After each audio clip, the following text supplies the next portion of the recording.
நின்னபடி நம்ம ஒரு வசனத்தை வாசிக்கலாம். வெளிப்படுத்தல் விசேஷம் 22ஆம் அதிகாரம். வெளிப்படுத்தல் விசேஷம் 22.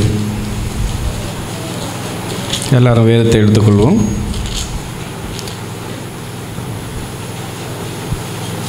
பதினொன்று 12 வசனங்களை வாசிப்போம். அநியாயம் செய்கிறவன் இன்னும் அநியாயம் செய்யட்டும், அசுத்தமாக இருக்கிறவன் இன்னும் அசுத்தமாக இருக்கட்டும், நீதி உள்ளவன் இன்னும் நீதி செய்யட்டும், பரிசுத்தம் உள்ளவன் இன்னும் பரிசுத்தமாகட்டும். இதோ சீக்கிரமாக வருகிறேன், அவனவனுடைய கிரியைகளின்படியே அவனவனுக்கு நான் அளிக்கும் பலன் என்னுடனே கூட வருகிறது. ஆமென். இன்னொரு வசனத்தை வாசிப்போம். கொலோசியர் 3ஆம் அதிகாரம் 25ஆம் வசனம். கொலோசியர் 3:25. யாராச்சும் வேகமாக வாசிங்க. அநியாயம் செய்கிறவன் தான் செய்த அநியாயத்திற்கேற்ற பலனை அடைவான், பட்சபாதமே இல்லை. இன்னொரு வசனத்தை வாசிக்கலாம். 2 பேதுருவின் புஸ்தகம் 2ஆம் அதிகாரம். 2 பேதுரு புஸ்தகம் 2ஆம் அதிகாரம் 9ஆம் வசனம்.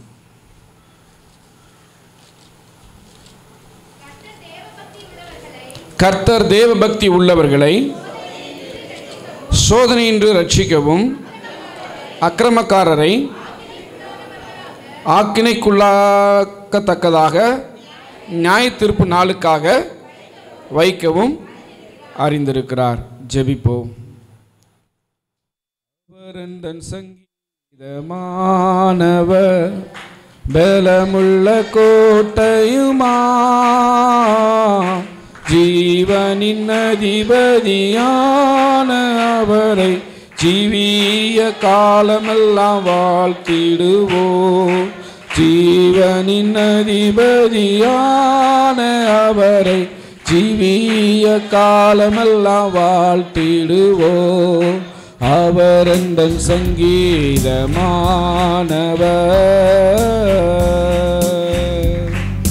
நல்ல ஆண்டவரே, தொடர்ந்து உமது கிருபை எங்கள் மேல் தொடர்ந்து தாபித்திருக்க எங்களுக்கு உதவி செய்யும். எல்லா கனத்தையும் மகிமையும் நாங்கள் செலுத்துகிறோம். நீர்தாமே கல்வாரியிலே எங்களுடைய அனைத்து அக்கிரமங்களையும், எங்களுடைய மீறுதல்களையும், எங்களுடைய சகலவிதமான பொல்லாப்புகளையும் ஆண்டவரே பரிகரிக்கும்படியாக உமது விலையேறப்பட்ட இரத்தத்தை நீர் சிந்தினீர் சுவாமி. இவ்வளவு வேணும் தகுதியற்ற உம்முடைய சமூகத்தில் நிற்க தகுதியற்ற எங்களுக்கு உமது இரத்தத்தினால் அந்த புண்ணியத்தை நீர் கொடுத்தீர். தொடர்ந்து அதை நாங்கள் பாதுகாத்து கொள்ள ஆண்டவரே உமக்கு முன்பதாக ஆண்டவரை நிற்க, ஆண்டவரை எப்பொழுதும் பாத்திரவான்களாக நாங்கள் வாழ நீர்தாமே எங்களுடைய ஆவி, ஆத்துமா, சரீரத்தை தூய்மைப்படுத்தி உமக்கு உகந்த ஒரு வாழ்க்கை வாழ எங்களுக்கு உதவி செய்ய வேண்டும் என்று எங்களை தாழ்த்தி கர்த்தராகிய இயேசு என்கிற உமது நாமத்தில் ஜெபிக்கிறோம் எங்கள் பிதாவே. உட்கார். ஆண்டவராகிய இயேசுவின் பரிசுத்த நாமத்தினாலே அன்பின் வாழ்த்துக்கள். ஆமென். சிறப்பாக நான் ஆலோசனைலாம் கேட்டு நான் ரொம்ப என்ஜாய் பண்ணேன். இதுக்கு மேலே இன்னொரு பிரசங்கம் ஆக்சுவலாக தேவையே இல்லை. அல்லேலூயா. சரி, வந்துட்டோமே, வந்ததுக்கு எதாச்சும் சொல்லணுமே அப்படிங்கக்காத்தானா, வேறு ஒன்றும் இல்லை. உங்களுக்கு தேவையான சத்திய ஆலோசனைகளை தேவன் உங்களுடைய ஊழியர் மூலியமாக உங்களுக்கு என்ன செய்திருக்கிறார், கொடுத்திருக்கிறார். அல்லேலூயா. சரி, நான் வாசித்த அந்த வேத பகுதிகளே 3 வேத பகுதியை வாசித்தோம். அதில் வெளிப்படுத்தின விசேஷத்தில் வாசிக்கும் பொழுது, அநியாயம் செய்கிறவர்கள் இன்னும் அநியாயம் செய்யட்டும், அசுத்தமாக இருக்கிறவர்கள் இன்னும் அசுத்தமாக இருக்கட்டும், நீதி செய்கிறவர்கள் இன்னும் நீதி செய்யட்டும், பரிசுத்தமாக இருக்கிறவர்கள் இன்னும். யார் யார் என்னென்ன செய்து கொண்டிருக்கிறார்களோ அவர்கள் தங்களுடைய கிரியைகளை அப்படியே தொடர்ந்து செய்து கொண்டிருக்கட்டும். ஆனால் ஆண்டவர், இதோ நான் சீக்கிரமாக என்ன செய்கிறேன், வருகிறேன். நான் வரும்பொழுது என்னுடனே அவர்கள் கிரியைக்கு தக்கதான பலனை நான் என்னுடனே கொண்டு வருகிறேன் என்று அந்த வேத பகுதி முடிகிறது. ஆமென். மனிதன் செய்கிறதான நன்மைக்கானாலும் சரி, மனிதன் செய்கிற தீமைக்கானாலும் சரி, ஏற்ற பலனை நிச்சயமாக பெறுவார்கள். அதில் எந்த விதமான மாற்றமும் இல்லை. அதிலிருந்து யாரும் தப்பவும் முடியாது. யாராச்சும் தப்ப முடியுமா? சொல்லுங்க. முடியாது. ஆண்டவர் அவர் ராஜாதி ராஜாவாக வருகிறார். ஆண்டவர் இரட்சகராக அவர் வந்தார். ஆண்டவர் நீதி உள்ள நியாயாதிபதியாக வருவார். ஆமென். இரட்சகராக வந்தார். நம்மளை ஆளுகிற ராஜாவாக இருக்கிறார். ஆளுகை செய்வார். நியாயாதிபதியாக அவர் வருவார். அல்லேலூயா. இது இயேசு கிறிஸ்துவினுடைய, இயேசு கிறிஸ்துவுக்கும் நமக்கு இருக்கிறதான தொடர்பை காட்டுகிறது. இது இயேசு கிறிஸ்துவானவர் தன்னுடைய ஸ்தானத்திலிருந்து நம்மளோடு கூட தொடர்பு கொள்ளக்கூடிய ஒரு காரியம். இது அவருடைய ஸ்தானம். ஆமென். காணக்கூடாத இறைவனுடைய ஸ்தானம். அவர் இரட்சகராக இருக்கிறார், அவர் ராஜாவாக இருக்கிறார், அவர் நியாயாதிபதியாக இருக்கிறார். இதெல்லாம் தேவனுடைய ஸ்தானங்கள், அவருடைய நிலைகள், அவருடைய வெளிப்பாடுகள். எத்தனை பேருக்கு புரிகிறது? அல்லேலூயா. அதே நேரத்தில் அதே காணக்கூடாத இறைவன் நம்மிடத்திலே உறவு கொள்கிறார். உறவின் அடிப்படையிலே, நல்லா கவனிங்க, முதலாவது ஸ்தானத்தின் அடிப்படையிலே நம்மளோடு கூட ஐக்கியப்பட்டார். இரண்டாவது உறவின் அடிப்படையிலே அவர் நம்மளோடு கூட ஐக்கியப்படுகிறார். நான் சொல்றத கவனமாக கேளுங்க. தேவன் ஸ்தானத்தின் அடிப்படையிலே நம்மளோடு கூட என்ன செய்தார்? உறவாடுகிறார். அல்லேலூயா. நம்மளோடு ஐக்கியப்படுகிறார், நம்மளை ரட்சிக்கிறார், நம்மளை ஆளுகை செய்கிறார், நம்மளை நியாயம் தீர்க்கிறார். இதெல்லாம் நம்மளுடைய ஸ்தானங்கள். ஆனால் உறவு என்று ஒன்று இருக்கிறது. அந்த உறவின் அடிப்படையிலே அவர் நம்முடைய தகப்பனாக இருக்கிறார். நம்மளை படைத்து சிருஷ்டித்து நம்மளை உருவேற்படுத்தின தகப்பனாக இருக்கிறார். அதே நேரத்திலே அவர் நம்முடைய சகோதரனாகவும் வேதத்தில் சித்தரித்து காட்டப்பட்டிருக்கிறது. அல்லேலூயா. அதே நேரத்திலே அவர் நம்முடைய ஆத்தும மணவாளன் என்று சொல்லப்படுகிற ஒரு காரியமும் வேதத்திலே சித்தரித்து காட்டப்படுகிறது. இது தேவன் நம்மளோடு கூட உறவின் அடிப்படையிலே ஐக்கியம் கொள்ளக்கூடியதான ஒரு காரியம்தான். ஆமென். நாம் தேவனுடன் இரண்டு நிலைகளிலே நாம் என்ன செய்கிறோம்? ஐக்கியப்படுகிறோம். ஒன்று உறவின் அடிப்படையிலே ஐக்கியப்படுகிறோம், ஒன்றொன்று தேவன் அவருடைய ஸ்தானத்தில் இருக்கிறார், அந்த அடிப்படையிலே நாம் அவரோடு கூட என்ன செய்கிறோம்? தொடர்பு கொள்கிறோம். ஆனால் நாம் வாசித்தது அவரை இரட்சகராக நாம் வாசிக்கவில்லை, அவரை நாம் தகப்பனாக வாசிக்கவில்லை, மணவாளனாய் வாசிக்கவில்லை, சகோதரனாய் வாசிக்கவில்லை, ராஜாவாக வாசிக்கவில்லை. இப்பொழுது நாம் அவரை நாம் வாசித்த வேத பகுதியில் அவரை நித்திய நியாயாதிபதி என்று சொல்கிறது. அல்லேலூயா. நாம் ஒரு நாள் எப்படி நாம் இரட்சகராகிய இயேசுவை உறவின் அடிப்படையில் எப்படி சந்தித்தோமோ, எப்படி ஒரு தகப்பன் என்கிற ஒரு உறவின் அடிப்படையில் நாம் தேவனை சந்தித்தோமோ, எப்படி ஒரு மணவாளன் என்கிற ஸ்தானத்தில் இருந்து உறவின் அடிப்படையில் தேவனை சந்தித்தோமோ, அதே போல அவருடைய ஸ்தானமாகிய இரட்சகர் என்கிற ஸ்தானத்திலிருந்து அவரை நாம் இன்றைக்கு ருசித்திருக்கிறோம். ஆமென். நம்மளை ஆளுகை செய்கிற ராஜா என்கிற ஸ்தானத்திலிருந்து அவரை நாம் ருசித்திருக்கிறோம். ஆனால் ஒன்று மாத்திரம் நம்ம இன்னும் ருசி பார்க்கல. அது என்னன்னா, அவர் நீதியுள்ள நியாயாதிபதி என்று சொல்லப்படுகிற அந்த ஸ்தானத்தில் இருந்து அவரை நம்ம ஒன்றும் என்ன செய்யல, பார்க்கல. ஆனால் அது நிறைவேறும் என்று வேதம் தெளிவாக சொல்லுகிறது. நம்ம தப்புவதற்கு வழியே கிடையாது. ஏனால் நம்மிடத்தில் அதிகமாய் கொடுக்கப்பட்டிருக்கிறது, நம்மிடத்தில் அதிகமாய் அவர் எதிர்பார்க்கிறவராய் இருக்கிறார். அல்லேலூயா. ஸ்தானத்தின் அடிப்படையிலே தேவன் நம்மளை நியாயம் தீர்ப்பார் என்று சொன்னால் அவருடைய தீர்ப்பு நீதியின்படி இருக்கும், அவருடைய தீர்ப்பு சத்தியத்தின்படி இருக்கும் என்று சங்கீதம் 96:13 சொல்கிறது. வாசியுங்கள் பார்க்கலாம். சங்கீதம் 96:13 வாசிங்க.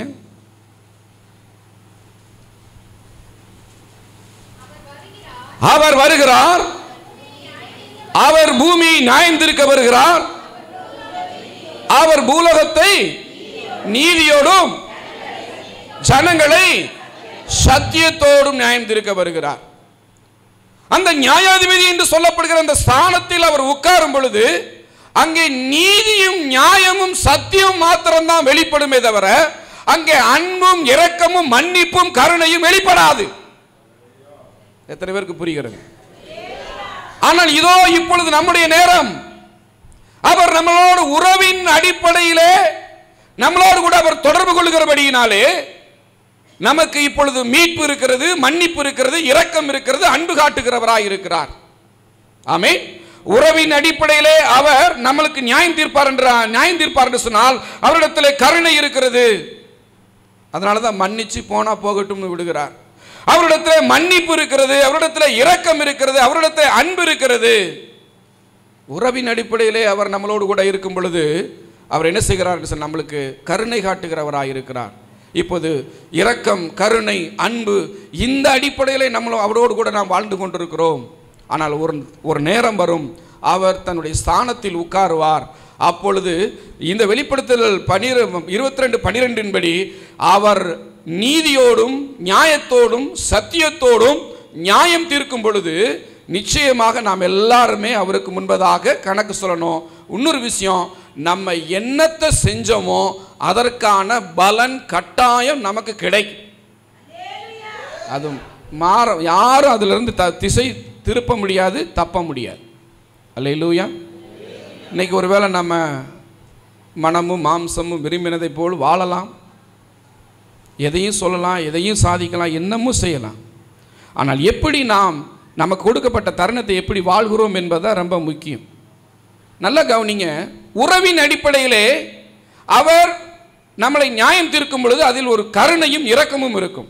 ஆதியாகமத்தின் புஸ்தகம் 3ஆம் அதிகாரத்தை எடுத்து நீங்கள் வாசித்து பார்க்கும் பொழுது அங்கே வேதம் சொல்லுகிறது, தேவனுடைய குமாரனும் குமாரத்தியுமாகிய ஆதாமும் ஏவாளும் அவருக்கு விரோதமான ஒரு காரியத்தை செய்து அவருடைய மகிமையை இழந்த பொழுதோ அவர்களுக்கு அவர் என்ன செய்கிறார்? வேதனையை தருகிறார். அவர்களுக்கு அங்கே வருத்தத்தை தருகிறார். அதே நேரத்தில் அவர்களை கைவிடல. 3:21 சொல்கிறது, ஒரு தோல் உடையை உடுத்தி ஆதாமுக்கும் ஏவாளுக்கும் உடுத்தி தன்னுடைய இரக்கத்தை தேவன் அங்கே வெளிப்படுத்தினார் என்று வேதம் சொல்லுகிறது. அல்லேலூயா. உறவின் அடிப்படையிலே தேவ சமூகத்தில் இரக்கம் உண்டு, தயவு உண்டு, மன்னிப்பு உண்டு, கருணை உண்டு. ஏனென்று சொன்னால் நாம் அவருடைய பிள்ளைகள் தான். ஆனால் அவர் நியாயாதிபதியாய் வந்து உட்கார்வார் என்று சொன்னால் அங்கே இந்த கருணையும் இரக்கமும் இருக்காது. அங்கே சத்தியமும் நீதியும் நேர்மையும் உண்மையும் தான் அங்கே காணப்படும் என்று வேதம் சொல்லுகிறது. பிரியமானவர்களே, அல்லேலூயா. அதே நேரத்தில் அவர் தன் பிள்ளைகளை கெடுத்த சர்ப்பத்தை பார்த்து அவர் சபிக்கிறார். அவர் என்ன செய்கிறார்? அவருடைய நியாய தீர்ப்பு பாருங்க, அது கரெக்டாக இருக்கும். அதே நேரத்தில் வந்து பார்த்தீங்கன்னா 2 பேதுருவின் புஸ்தகம் 2ஆம் அதிகாரம் 4-6 வரைக்கும் நீங்கள் வாசித்து பார்க்கும் பொழுது அங்கே ஒரு பொதுவான நியாய தீர்ப்பை குறித்து வேதம் பதிவிடுகிறதை நாம் வேதத்திலே பார்க்க முடியும். ஆமென். 2 பேதுரு 2ஆம் அதிகாரம் 4ஆம் வசனத்திலிருந்து 6ஆம் வசனம் வரைக்கும் நீங்கள் வாசித்து பார்க்கும் பொழுது, பாவம் செய்த தூதர்களை தேவன் தப்ப விடாமல் அந்தகார சங்கிலியினாலே கட்டி நரகத்திலே தள்ளி நியாய தீர்ப்புக்கென்று அவர்கள் என்ன செய்திருக்கிறார்கள்? வைக்கும்படி ஒப்பு கொடுக்கப்பட்டிருக்கிறார்கள். பூர்வ உலகத்தையும் தேவன் தப்ப விடாமல் நீதியை பிரசங்கித்தவனாகிய நோவா முதலான 8 பேரை மொத்தம் காப்பாற்றி அபபக்தி நிறைந்த இந்த உலகத்தின் மேல் ஜலப்பிரளயத்தை வரப்பண்ணி சோதோம் கொமரா பட்டணங்கள் என்னும் பட்டணங்களையும் சாம்பலாக்கி கவிழ்த்து போட்டு ஆக்கினைக்குள்ளாக தீர்த்து பிற்காலத்திலே அபபக்தியாய் நடக்கிறவர்களுக்கு அவைகளை திருஷ்டாந்தரமாக வைத்து என்று வேதம் சொல்லுகிறது. நல்லா கவனிங்க. இங்கே தேவனுடைய நியாய தீர்ப்பை குறித்து பழைய ஏற்பாட்டில் நம்ம பார்க்கிறோம். இது பொதுவான ஒரு நியாய தீர்ப்பு. முதல்ல ஜலப்பிரளயத்தினால் தேவன் தம்முடைய நியாய தீர்ப்பை இந்த பூமியின் மீது செலுத்தினார். அப்பொழுது தேவனுக்கு பயந்து தேவனுக்கு அஞ்சி கீழ்ப்படிந்து நடந்ததான நோவாவையும் நோவா குடும்பத்தையும் தேவன் ரட்சித்தார். அதைத்தான் 2 பேதுருல நம்ம வாசித்தோம் இல்லைங்களே, 9ஆம் வசனத்தில், தேவபக்தி உள்ளவர்களை சோதனை நின்று ரட்சிக்க கர்த்தர் அறிந்திருக்கிறார். அவருக்கு தெரியும். அவர் தெரிவது மாத்திரமல்ல, அறிந்தும் இருக்கிறார், முடிவு பண்ணிட்டார். யாருக்கெல்லாம் தேவ பக்தி இருக்கிறதோ அவர்களுடைய வாழ்க்கையிலே வருகிற எல்லா விதமான சோதனைகளிலும் இருந்தும் அவர்களை ரட்சிக்க தேவன் அறிந்திருக்கிறார். அல்லேலூயா. அதே நேரத்தில் அதே வேதபகுதியின் பின்பகுதி சொல்லுகிறது, அக்கிரமக்காரர்களை ஆக்கினைக்குள்ளாக நியாய தீர்ப்புக்கு செய்வதற்கென்று அந்த நாளுக்கென்றும் அவர் வைக்க அறிந்திருக்கிறார். அல்லேலூயா.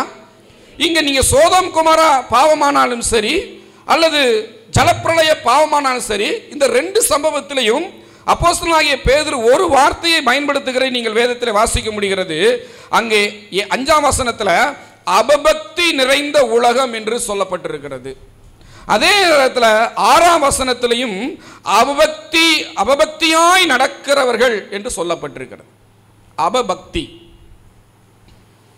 அவனா என்னங்க? அவனா அபாவா? அவானா அபாவா? அவா கிடையாது.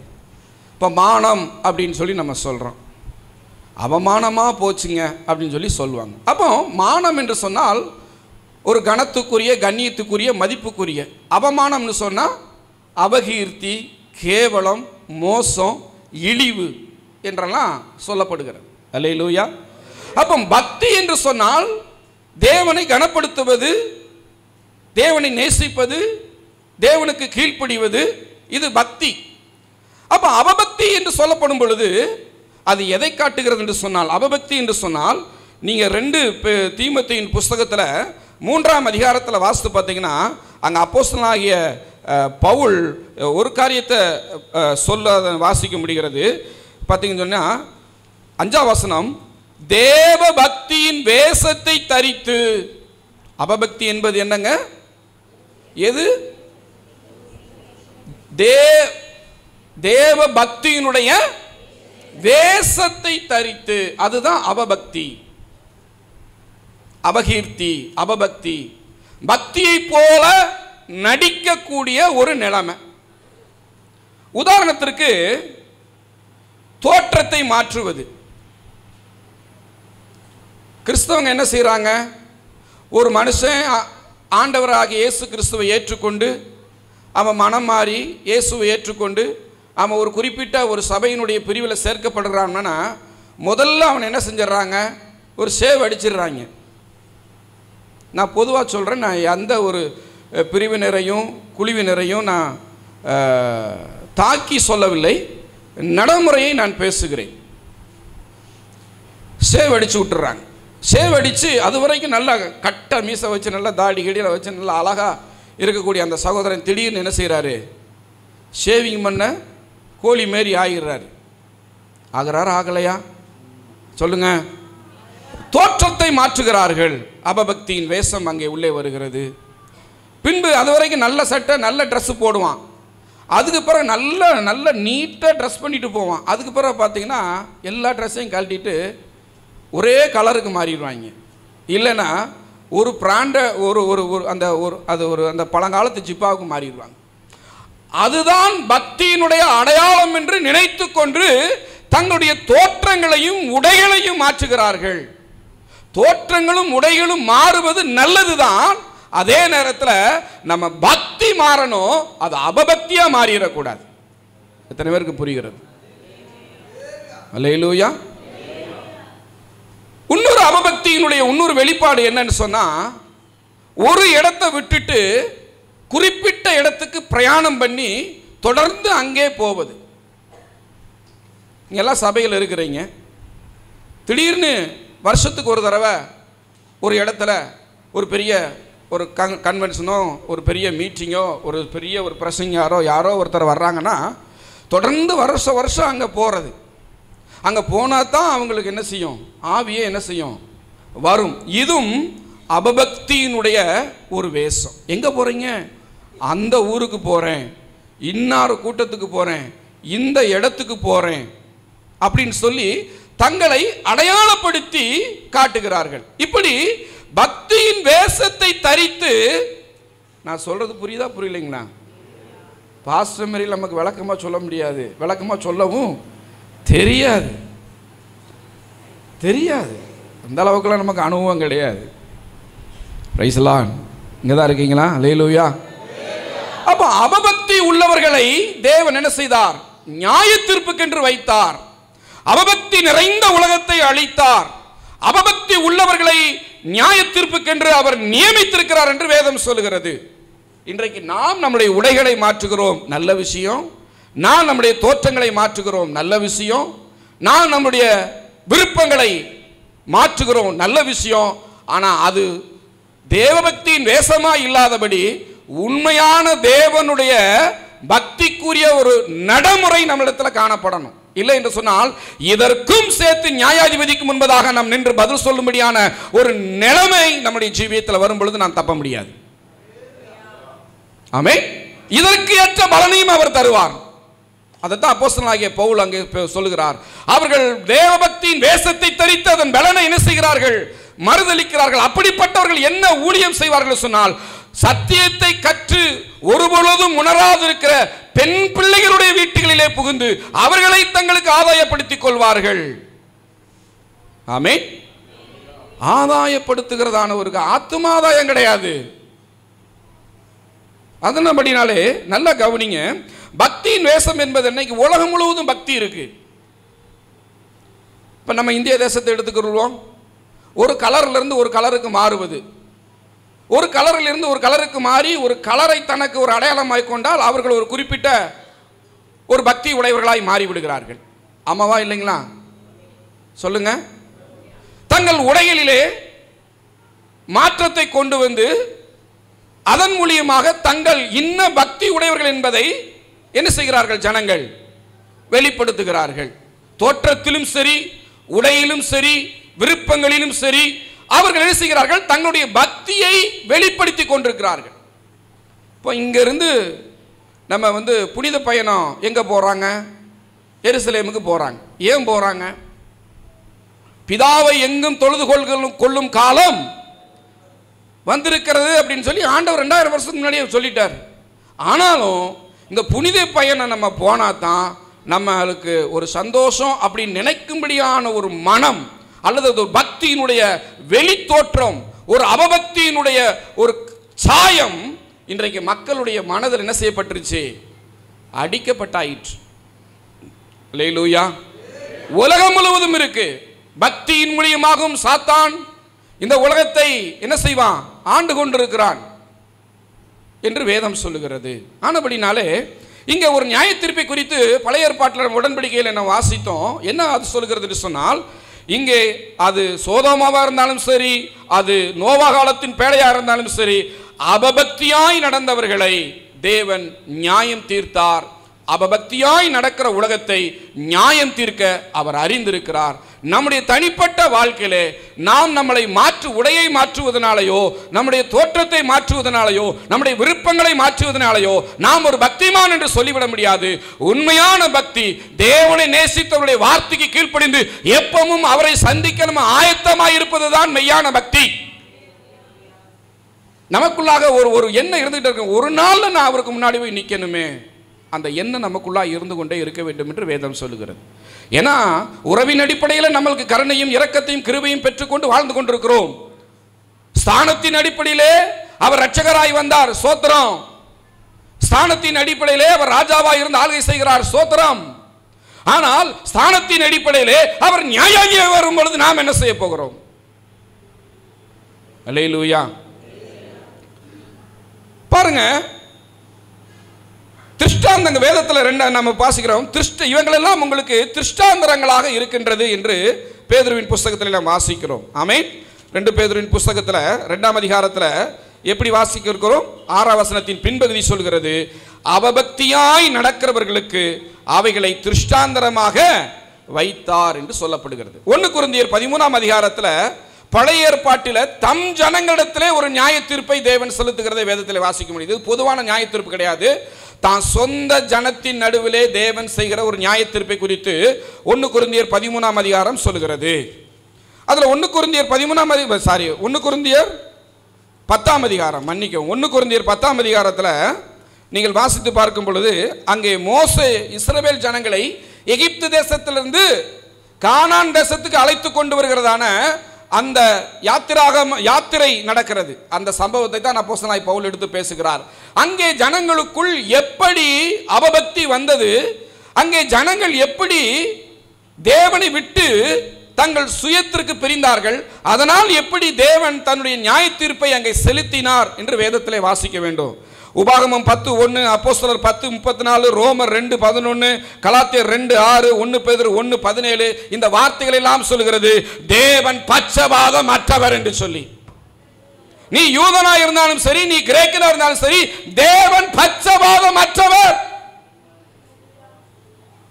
இரக்கம் உள்ளவர் தான், அன்புள்ளவர் தான், மன்னிக்கிறவர் தான், தயவு உள்ளவர் தான், ஆசீர்வதிக்கிறவர் தான், ஜீவனை கொடுக்கிறவர் தான். அதே நேரத்தில் அவர் தன்னுடைய நியாய தீர்ப்பிலிருந்து மாறாமல் அவர் இரக்கத்தின் ஐஸ்வர்யம் உள்ளவராய் இருந்தாலும் அவர் எப்படிப்பட்டவராய் இருக்கிறார்? பாரபட்சமற்றவராய், பட்சபாதமற்றவராய் இருக்கிறார் என்று வேதம் சொல்லுகிறது. ஆமென். அப்போ நல்லா கவனிங்க, இந்த 1 கொரிந்தியர் புஸ்தகம் 10ஆம் அதிகாரத்தில் நீங்க வாசித்து பார்க்கும்போது அவர்கள் எல்லாம் விடுதலை பெற்ற ஜனங்கள் தான். இங்க உலக ஜனத்திற்கு நியாய தீர்ப்பை குறித்து சொல்லவில்லை.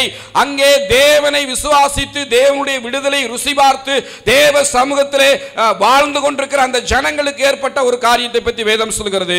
அதிலும் குறிப்பாக நீங்க வேதத்தில் வாசிக்க வேண்டும் என்று சொன்னால் 6ஆம் வசனம் சொல்கிறது, அவர்கள் இச்சித்ததை போல நாமும் பொல்லாங்கானவைகளை இச்சியாதிருக்கும்படி இவைகள் நமக்கு திருஷ்டாந்தரங்களாய் இருக்கிறது. இங்கே ஒரு திருஷ்டாந்தரத்தை வேதம் பேசுகிறது.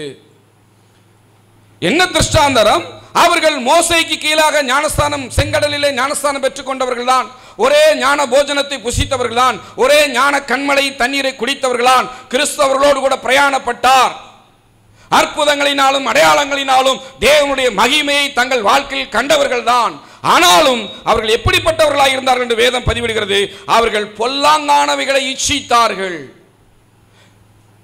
புதிய ஏற்பாட்டின் சபையே தேவனுடைய உறவின் அடிப்படையிலே சகோதரனாகவும் மனவாட்டியாகவும் தகப்பனாகவும் அவரை இன்றைக்கு ஏற்றுக்கொள் உறவின் அடிப்படையிலே ஐக்கியம் கொள்கிற புதிய ஏற்பாட்டு சபையா இருந்தாலும் சரி, நாமும் இந்த பொல்லாங்கானவைகளை இச்சித்து அபபக்தியினுடைய வேஷத்தை, தேவபக்தியின் வேஷத்தை போட்டு அபபக்தியாய் ஜீவிக்க நாம் முற்படும் பொழுது நாம் நியாயாதிபதிக்கு முன்பதாக நிற்க வேண்டும் என்பதை நாம் மறந்துவிடக் கூடாது. ஆமென். அங்கே அவர்கள் என்ன பொல்லாங்கு அப்படிங்கிற காரியம் என்ன என்று வேதம் அழகாக சொல்லுது. எல்லாத்தையும் சொல்வதற்கு நேரமில்லை. இனி நமக்கு ஒரு 5 to 10 நிமிஷம் தான், அதுக்குள்ள நம்ம இதை சொல்லி முடிக்கணும். பாருங்க, அவர்கள் பாருங்க 7ஆம் வசனத்தின் பின்பதி சொல்கிறது, அவர்கள் விக்கிரகத்தை ஆராதிக்கிறதான ஜனங்களாக இருந்தார்கள். அது எப்படி விக்கிரகத்தை ஆராதிக்க முடிந்தது அவர்களால்? இஸ்ரவேல் சபைக்குள்ளாக இருந்தும் அவர்களால் எப்படி விக்கிரகத்தை ஆராதிக்க முடிந்தது? விக்கிரகத்தை ஆராதிப்பது என்பது என்று சொன்ன ஏதோ ஒரு சொருவத்தை வைத்து வணங்குவது அல்ல. தேவனை வைக்க வேண்டிய இடத்துல தேவனுக்கு பதில் வேற எதை வச்சாலும் அது விக்கிரகம் தான். ஒரே வார்த்தையில் சொல்லணும், அப்படித்தான் நீங்க புரிஞ்சுக்கோங்க. ஆமென். இன்னைக்கு நம்முடைய இருதயத்தில் தேவன் எந்த ஸ்தானத்தில் இருக்கிறார்? தேவனுக்கு கொடுக்க வேண்டிய கனத்தையும் தேவனுக்கு கொடுக்க வேண்டிய மரியாதையும் தேவனுக்கு கொடுக்க வேண்டியதான அந்த ஸ்தானத்தையும் நாம் கொடுக்கிறோமா? நினைத்து பார்க்க வேண்டும். அப்போ ஜனங்களுக்குள்ளாக விக்கிரகத்தின் ஆராதனை இருந்தது. 8ஆம் வசனம் சொல்கிறது, அவர்கள் வேஷித்தனம் பண்ணினார்கள். கட்டுன உடன்படிக்கை செய்து கொண்ட உடன்பாட்டினருக்கு விரோதமான ஒரு செயல்தான் அங்கே வேசித்தனம் என்று வேதம் சொல்கிறது. 9ஆம் வசனம் சொல்கிறது, தேவனை பரீட்சை பார்த்தார்கள் என்று சொல்கிறது. அதே 10ஆம் வசனம் சொல்கிறது, அவர்கள் முறுமுறுத்தார்கள் என்று சொல்கிறது. இந்த சுபாவங்கள் எல்லாம் அந்த ஜனங்களுக்குள் இருந்தது. இந்த பொல்லாங்கினாலே அவர்கள் என்ன செய்தார்கள்? யாக்கோபில் ஒரு இடத்துல நம்ம வாசிக்கிறோம், தேவன் இஸ்ரவேல் ஜனங்களை விடுவித்தார், ரட்சித்தார், ஆனால் விசுவாசியாதவர்களையோ அவர் என்ன செய்தார்? அழித்தார் என்று வேதம் சொல்லுகிறது. ஆனபடினாலே கேட்கிற அன்பு தேவனுடைய பிள்ளைகளே, பொல்லாங்காய் தோன்றுகிறவர்களை நாம் விட்டுவிட வேண்டும். எது பொல்லாங்கு? முறுமுறுப்பு பொல்லாங்கு, பரீட்சை பார்ப்பது பொல்லாங்கு, வேஷித்தனம் பண்ணுவது பொல்லாங்கு, விக்கிரகத்தை நாம் நம்முடைய மனதிலே வைத்துக் கொள்வது பொல்லாங்கு. இதெல்லாம் நம்ம இடத்துல இன்னைக்கு இல்லைன்னு நினைக்கிறீங்களா? பிரசங்கிக்கிற எண் முதற்கொண்டு இவைகள் இதனுடைய சுவடுகள் இருக்கத்தான் செய்கிறது. சுவடுகள் இருக்கத்தான் செய்கிறது. எப்படி இந்த சுவடுகளிலிருந்து நாம் இவைகளெல்லாம் நாம் ஜெயித்து எப்படி அந்த நியாயாதிபதிக்கு முன்பதாக நாம் நின்று அந்த பந்தய பொருளை நாம் பெறப்போகிறோம்? ஒரு கேள்வி. இறுதியாக நான் உங்களுக்கு ஒரு காரியத்தை சொல்ல ஆசைப்படுகிறேன். மத்தேயு 25ஆம் அதிகாரத்தை எடுத்து வைத்துக் கொள்ளுங்கள். நான் ஒரு 5 நிமிடம் எடுத்துக்கொள்கிறேன். மத்தேயு 25ஆம் அதிகாரம். இது நமக்குரிய நியாய தீர்ப்பாக இருக்கிறது. இது சபைக்குரிய நியாய தீர்ப்பாக இருக்கிறது. மிகவும் சுருக்கமாக நான் சொல்ல நான் முற்படுகிறேன். அல்லேலூயா. 25ஆம் அதிகாரம் 31ஆம் வசனத்திலிருந்து நீங்கள் 32ஆம் வசனத்திலிருந்து நீங்கள் வாசித்து பார்க்க வேண்டும் என்று நான் விரும்புகிறேன். அல்லேலூயா. 31லிருந்து வாசித்தீங்கன்னா போதும். அன்றியும் மனுஷகுமாரன் தம்முடைய மகிமை பொருந்தினவராய் சகல பரிசுத்த தூதர்களோடு கூட வரும்பொழுது மகிமையுள்ள சிங்காசனத்தில் வீற்றிருப்பார். பல சிங்காசனம் இருக்கிறது. நம்ம பார்த்து கொண்டிருப்பது நியாயாசன சிங்காசனம். நியாயாதிபதியாக இருந்து நியாயாசன சீட்டில் அவர் உட்கார்ந்து அவர் செய்யக்கூடியதான அந்த காரியத்தை குறித்து மட்டும்தான் நம்ம பார்க்கிறோம். வேற ஒன்றும் பார்க்கல. அவர் இரக்கத்தின் சிங்காசனத்தில் உட்கார்ந்த நாம் ரட்சிக்கப்பட்டோம். அவர் கருணையின் சிங்காசனத்தில் உட்காரும் பொழுது நம்முடைய பாவங்களை அவர் மன்னித்தார். ஆமென். அதே நேரத்தில் அவர் நியாயம் செய்கிற சிங்காசனத்தில் அமர்வார்.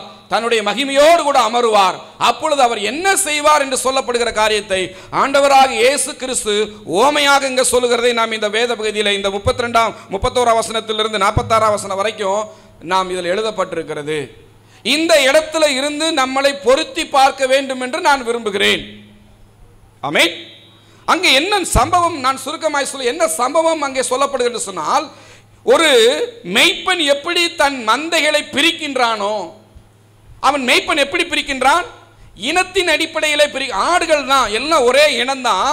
ஆனால் அதை எப்படி வகைப்படுத்துகிறான் என்று சொன்னார், ஒரு கூட்டத்தை செம்பரி ஆடு என்றும் ஒரு கூட்டத்தை வெள்ளாடு என்றும் அவர் பிரிக்கிறதாக அங்கே வேதம் சொல்லுகிறது. ஆடு ஆடுதான், மனுஷன் மனுஷன்தான், தேவசாயலாய் படைக்கப்பட்டவன் தான். ஆனால் செம்மறி ஆட்டுக்கு ஒரு கூட்டம் ஒப்புமையாகவும் வெள்ளாட்டுக்கு ஒரு கூட்டம் ஒப்புமையாகவும் சொல்லப்படுகிறது. சுபாவத்தில் இந்த 2 ஆடுகளுக்கான தன்மைகளும் வேறு வேறு. அதை நாம் புரிந்து கொள்ள வேண்டும். அல்லேலூயா. நாம் இன்றைக்கு சபைகளிலே பக்தியின் வேஷத்தை போட்டு வெள்ளாடுகளாக இருக்கிறோமா அல்லது செம்மறியாடுகளாக இருக்கிறோமா என்பது தேவனுக்கும் நம் மனசாட்சிக்கும் நல்லா தெரியும். ஆமாவா இல்லைங்களா? தெரியும். பாருங்க, அப்படி செம்மறியாட்டையும் வெள்ளாட்டையும் அந்த ஆட்டு மேய்ப்பன் பிரிக்கிறான். தேவன் நியாயாசனத்திலிருந்து தனது வலது பக்கத்திலும் இடது பக்கத்திலும் இப்படிப்பட்ட 2 சாராரை பிரிப்பதாக அங்கே வேதம் எழுதப்பட்டிருக்கிறது. அதில் சில காரியங்கள் மட்டும் எழுதப்பட்டிருக்கிறது. 35ஆம் வசனத்தில் சொல்கிறார், பசியா இருந்தேன் என்று சொல்கிறார். அதே 35ல் பசியா இருந்தேன், தாகமா இருந்தேன், நான் அந்நியனா இருந்தேன் என்று அவர் குறிப்பிட்டு பேசுகிறார். அவர் எப்படி இருந்தாராமா? பசியா இருந்தார், தாகமா இருந்தார், எப்படி இருந்தார்?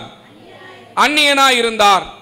36ல் சொல்கிறது, வஸ்திரம் இல்லாதவராயிருந்தார், வியாதி உள்ளவராயிருந்தால் காவலில் இருந்தார். அப்ப பாருங்க, இதெல்லாம் சொல்லிட்டு அந்த சாராரா கூப்பிட்டு சொல்லுகிறாரு, பிதாவினால் ஆசீர்வதிக்கப்பட்டவர்களே நீங்க உள்ளே வாங்க அப்படின்னு சொல்லி அவங்கள சொல்றாரு. அப்ப இவங்களுக்கே ஒரு இன்ப அதிர்ச்சி. எப்படி அப்படின்னா, இதெல்லாம் நாங்க செய்யவே இல்லையே, உமக்கு செய்யவே இல்லையேன்னு சொல்லும் பொழுது, சிறியவர்களுக்கு நீங்கள் எதை செய்தீர்களோ அதை எனக்கே செய்தீர்கள் என்று 37 அவர் பேசுகிறார். அவர்களை நீதிமான்கள் என்று அவர் சொல்லுகிறார். அவர்கள் எப்படி சொல்றாரு? நீதிமான்கள். நீதிமான் சொன்னா நீதிமானுக்கு ஒரு கேரக்டர் உண்டு. பரிசுத்தவான் சொன்னா பரிசுத்தவானுக்கு ஒரு கேரக்டர் உண்டு. விசுவாசினா விசுவாசிக்கு ஒரு கேரக்டர் உண்டு. ஆணுன்னா ஆணுக்குன்ற ஒரு தோற்றம் உண்டு. பெண்ணுக்குன்னா பெண்ணுக்கு தோற்றம் உண்டு. 2 கட்ட நிலைமையில் இருக்கிறது நம்ம என்னன்னு சொல்ல முடியும்? உலகத்தில் அது பெருகிருச்சு. முன்னாடியெல்லாம் அங்கே ஒன்று இங்கே ஒன்றுமா இருந்துச்சு. இன்னைக்கு அப்படி இல்லை. எங்கு பார்த்தாலும் எங்கேயும் பார்க்கலாம். நாடுகளும் தேசங்களும் அரசாங்கங்களும் அவர்களுக்கு என்ன செய்திருக்கிறார்கள்? சில விஷயங்களை கொடுத்திருக்கிறார்கள். ஆனால் தேவனுடைய மூல சிருஷ்டிப்பிலே வேதாகமத்தின்படி அந்த படைப்பு இல்லை. இல்லைங்க. தேவன் ஆணாகவும் பெண் பெண்ணாகவும் தான் படைத்தார். தேவனுடைய மூல சிருஷ்டிப்பில் இல்லாத எதுவும் பரலோகத்துக்கு போக முடியாது சொல்லிட்டேன். நான் சொல்ல பரிசுத்த வேதம் சொல்லுகிறது. இந்த சிருஷ்டிப்பு எங்க இருந்து வந்தது? இது மனிதனுடைய ஞானமும் பிசாசின் தன்மையும் இணைந்து வந்ததான ஒரு ஹைபிரிட் சீட் மாதிரி. பார்ப்பதற்கு அழகா இருக்கும். ஆனால் தேவனுடைய மூல சிருஷ்டிப்பில் இல்லை. அதை விசுவாசிகள் புரிந்து கொள்ள வேண்டும். இவ்வளவு தூரத்துக்கு விவரமாக செய்தி கேட்குற நீங்கள், ஆலோசனை கேட்குற நீங்கள், இவ்வளவு தெளிவாக இருக்கிற நீங்கள், இவ்வளவு சத்தியத்தை இருந்து நீங்கள் இதெல்லாம் அறிந்து கொள்ள வேண்டும். அவர்களை நீதிமான் என்று வேணும். நீதிமான்னா நமக்கு நீதிமானு கேட்ட சுபாவம் வேணுங்க. ஆம்பளைன்னா ஆம்பளை மாரி நடக்கணும், பொம்பளைன்னா பொம்பளை மாரி நடக்கணும். ஆம்பளை பொம்பளையாகும், பொம்பளை ஆம்பளையாகும் நடந்தா எப்படி அவலட்சணமா இருக்காது? நீதிமானா நீதிமானு கேட்ட சுபாவம் வேணும், பரிசுத்தமானா பரிசுத்தவான் கேட்ட சுபாவம் வேணும், விசுவாசினா விசுவாசிக்கிட்ட கேரக்டர் வேணும். அது இல்லாத எல்லாம் அவபக்தி தான் என்று வேதம் சொல்கிறது. அவர்களைத்தான் நியாயம் தீர்க்க அவர் வருகிறார் என்று வேதம் சொல்கிறது. நாம் எந்த ஸ்தானத்தில் நிற்க போகிறோம்? ஆமென். அடுத்து ஒரு கூட்டத்தை பார்த்து வேதத்தில் அதே தான் கேட்கிறாரு. 40ஆம் வேலை வந்து பார்த்தீங்கன்னு சொன்னீங்கன்னா அது இடது பக்கத்தில் 47:1 இடது பக்கத்தில் உள்ளவர்களை பார்த்து அவர் என்ன செய்கிறார்? சபிக்கப்பட்டவர்களே என்று சொல்கிறார். காரணம் என்று சொன்னால் இவர்கள் இந்த விஷயத்தை, எனக்கு நேரம் இல்லாதனால நான் இதெல்லாம் சுருக்கிட்டேன், க்ளோஸ் பண்ணிட்டேன். கவனிங்க. அப்போ இன்றைக்கு இந்த ஸ்தானத்தில் நாம் நிற்கிறோம். அவர் மகிமையின் சிங்காசனத்தில் நித்திய நியாயாதிபதியாக அவர் நிற்கும் பொழுது அவருடைய கண்களுக்கு முன்பதாக நீதியும் சத்தியமும் உண்மையும் நேர்மையும் மாத்திரம்தான் இருக்குமே தவிர அவர் உறவின் அடிப்படையிலே நம்மள்கிட்ட உறவு கொள்ள மாட்டார். அவர் தன்னுடைய ஸ்தானத்திலிருந்து தன் ஸ்தானத்துக்குரிய அந்த நிலையிலிருந்து அவர் நம்மளை நியாயம் தீர்ப்பார். அப்பொழுது நாம் எங்கே போகிறோம்? அல்லேலூயா. இது நமக்கு கிடைத்த வாய்ப்பு, இது தேவன் நமக்கு கொடுத்த வாய்ப்பு. இந்த அவபக்தி நிறைந்த இந்த உலகத்தை அவர் நியாயம் தீர்க்க அவர் அறிந்திருக்கிறார். ஆனால் தேவபக்தியாய் நடக்கிற பிள்ளைகளை ரட்சிக்கவும் அவர் அறிந்திருக்கிறார். இன்னைக்கு நாம் என்ன செய்ய போறோம்? எழுந்து நிற்போம்.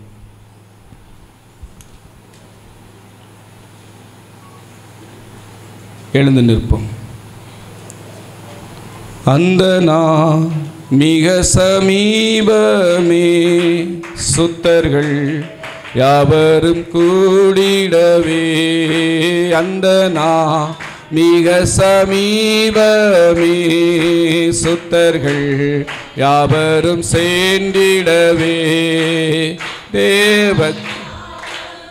வானில் தோனிக்க தேவாதி தேவனை சந்திப்போமே.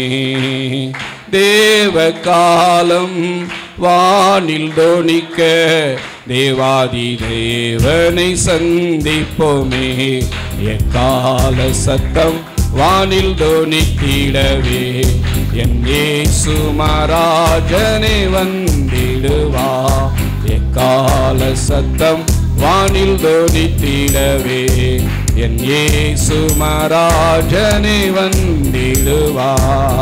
கல்லர்கள் பரவி அங்கும் இங்கும் கர்த்தரின் வார்த்தையை புரட்டுகிறார். கல்லர்கள் பரவி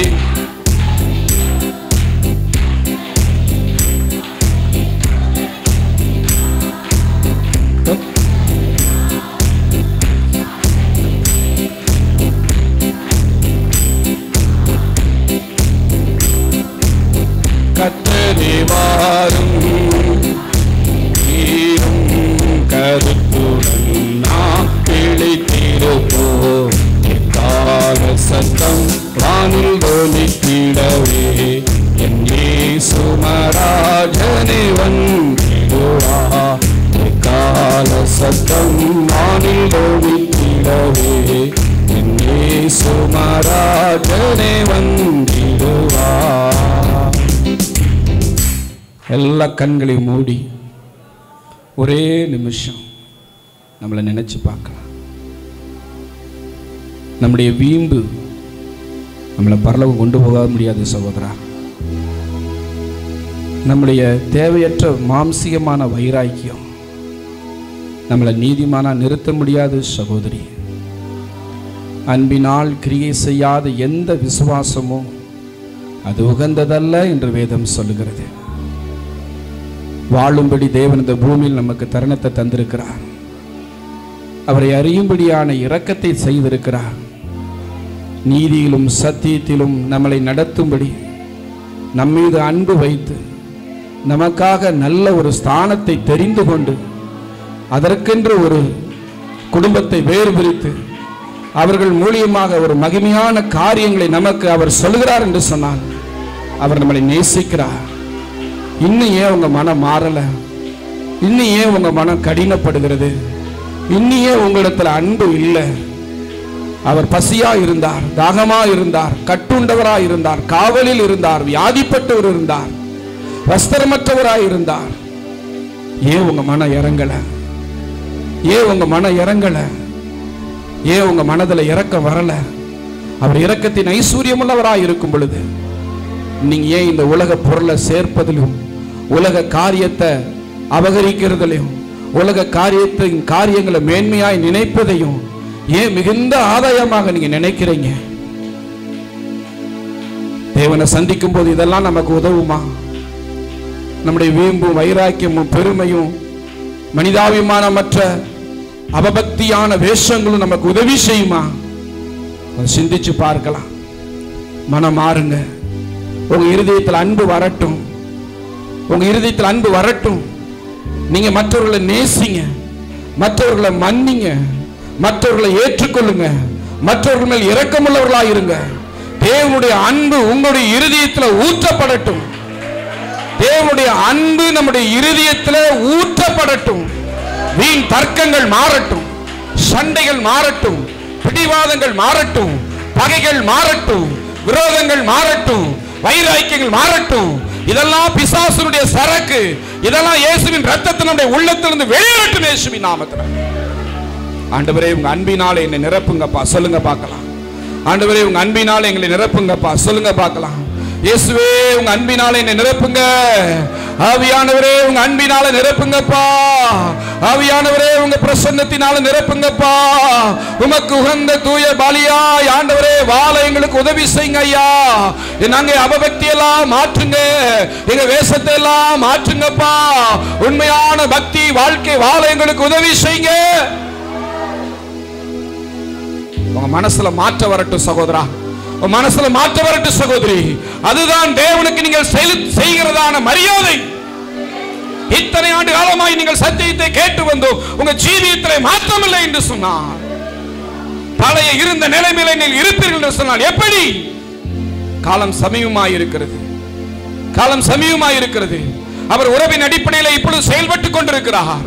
அவர் ஸ்தானத்திற்கு போவதற்கு முன்பதாக குமாரன் கோபம் கொள்ளாமலும் அவர் வழியிலே அவருடைய கோபம் பற்றி எரியாமலும் இருக்கும் பொழுது இப்பொழுதே அவருடைய பாதத்தை முத்தம் செய்யுங்கள் என்று வேதம் சொல்கிறது. ஆண்டவரே எனக்கு இறங்கும், ஆண்டவரே ஆண்டவரே எனக்கு இறங்கும் ஐயா. என் வாழ்க்கை மாறட்டும் ஐயா, என் மனம் மாறட்டும் ஐயா, என் எண்ணங்கள் மாறட்டும் ஐயா, கடினமான இந்த எண்ணம் மாறட்டும் ஐயா, தேவையற்ற பொல்லாங்கான எண்ணம் மாறட்டும் ஆண்டவரே. இந்த அவபக்தியான ஆண்டவரே வீண் பெருமைகள் எங்களை விட்டு நீங்கட்டும் ஐயா. எங்களை பரிசுத்த ஆவியானவர் நடத்தும், பரிசுத்த ஆவியானவர் நடத்தும், பரிசுத்த ஆவியானவர் நடத்தும், பரிசுத்த ஆவியானவர் நடத்தும். எங்களுக்கு உதவி செய்யுங்கள் என்று கேட்போம். Thank you Lord. ஒப்பு கொடுப்போம்.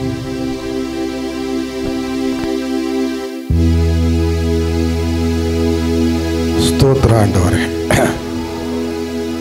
நல்ல ஒரு கர்த்தருடைய வார்த்தை அருமையான பாஸ்டர் அவர்கள் நமக்கு பரிசுத்த ஆவியானவருடைய அந்த கிருபையினால் நமக்கு கொடுத்தார். உண்மையிலே அவபக்தி அந்த வேஷம் என்பது ஒரு சரியான ஒரு வார்த்தை. அந்த வார்த்தை அந்த வேஷத்திலிருந்து நாம வெளியே வந்து ஆண்டவர் படைச்ச அந்த நல்ல மனிதனாய் நீங்களும் நானும் வாழ்வது தேவனுடைய பரிபூர்ண கிருபை ஆசீர்வாதம் நமக்கு இருக்கும். அதுவே கர்த்தருடைய சித்தமாக கூட இருக்கிறது. இந்த உலகம் அழுக்கு, மனுஷன் அழுக்கு. யாரையாவது நீங்க திருத்த முடியும்னா என்னை திருத்தலாம் முடியாது. அதான் வேதம் சொன்னது. இந்த வார்த்தையில் அநீதி செய்கிறவன் செஞ்சுக்கிட்டே இருக்கட்டும், நீ உன்னை நீதிமானாக மாற்று, உன்னை பரிசுத்தவானாய் மாற்றிக் கொண்டிரு. அவர்களையும் இவர்களையும் பார்க்க வேண்டாம், எதையும் பார்க்காதீர்கள், இயேசுவை பாருங்கள். கல்வாரியில் எனக்காக அடிக்கப்பட்ட அந்த பரிசுத்த சரீரத்தை நோக்கி பாருங்கள். அது எப்படிப்பட்ட சரீரம் என்பதை கொஞ்சம் பாருங்கள். அவருடைய அலங்காரத்தை பாருங்கள். அவருடைய ஒவ்வொரு காரியத்தையும் நீங்கள் பாருங்கள். ஹல்லேலூயா. கர்த்தர் உங்களை ஆசீர்வதிப்பார், உங்கள் குடும்பங்களை ஆசீர்வதிப்பார், உங்கள் பிள்ளைகளை ஆசீர்வதிப்பார். பரலோக பிதாவே, வந்திருக்கிற எல்லாரையும் ஆசீர்வதிக்கும்படியாக நான் ஜெபிக்கிறேன். சிறியவர்கள் முதல் பெரியவர்கள் வரைக்கும் ஆசீர்வதிங்கப்பா. இன்னும் வர முடியாமல் இருக்கிற உடைய பிள்ளைகளை ஆசீர்வதிங்க தகப்பனே. இந்த ஊழியத்தோடு இருக்கிற வெளிநாடுகளில் இருக்கிற கர்த்தருடைய பிள்ளைகளின் மேல் உடைய அபிஷேகம் தங்கட்டும். இயேசுவே, சிறு குழந்தைகள் மேல் உடைய இரத்தத்தை நான் தெளிக்கிறேன் தகப்பனே. சிறியவர்கள் முதியவர்கள் மேல் உடைய இரத்தத்தை தெளிக்கிறேன். எல்லா ஜனத்தையும் பாதுகாத்துக் கொள்ளும் ஆசீர்வதி. தொடர்ந்து பாஸ்டர் எபிரேசருக்காக, குடும்பங்களுக்காக, பிள்ளைகளுக்காக, ஊழியத்துக்காக ஸ்தோத்திரம். அந்த குடும்பம், பிள்ளைகள், ஊழியத்தை ஆசீர்வதி. கர்த்தருடைய கரம் அவரோடு கூட இருந்து வல்லமையோடு பயன்படுத்தும்படியாக ஜெபிக்கிறோம். ஹல்லேலூயா. தேவனுடைய பரிபூர்ண ஆசீர்வாதம் இயேசுவின் நாமத்தில் தங்கள் இரத்த கொட்டைக்குள்ளாக மறைத்துக் கொள்ளும். எல்லா பலவீன கட்டுகளும் அறுக்கப்படும். தொடர்ந்து வழி நடந்து கர்த்தரும் இரட்சகருமா இருக்கிற இயேசு நாமத்தில் ஜெபிக்கிறோம். ஆமென்.